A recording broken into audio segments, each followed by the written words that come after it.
பருப்பே என் குழந்தை சாப்பிட மாட்டேங்கிறான் அப்படின்னு நீங்கள் நினச்சிங்க அப்படின்னா இந்த டிஷ்ஷை ட்ரை பண்ணி பாருங்கள். 2 ஸ்பூன் துவரம் பருப்பை அரை மணி நேரம் ஊற வச்சுக்கலாங்க. ஊற வச்ச துவரம் பருப்பை 2 டைம் நல்லா வாஷ் பண்ணி ஒரு ப்ரெஷர் குக்கருக்கு ஆட் பண்ணிக்கோங்க. அடுத்தது இந்த மாதிரி ஒரு சின்ன முருங்கைக்காய் எடுத்துக்கோங்க. அது மேலே இருக்கிற தூளெல்லாம் சீவி பொடி பொடியாக கட் பண்ணிக்கோங்க. அதையும் அந்த ப்ரெஷர் குக்கரில் ஆட் பண்ணிக்கோங்க.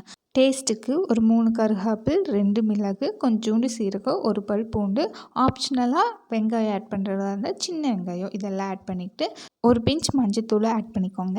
இப்போ இதெல்லாம் நல்லா முழுகிற மாதிரி நல்லா ஒரு பெரிய கப் நிறைய ஒரு கப் தண்ணி ஊற்றிக்கலாங்க. 3 விசில் வர்ற வரைக்கும் விட்டுருங்க. விசில் வந்ததுக்கப்புறம் நல்ல விசில்லாம் போனதுக்கப்புறம் ஓப்பன் பண்ணி பார்த்தீங்க அப்படின்னா இந்த மாதிரி வெந்திருக்கணுங்க.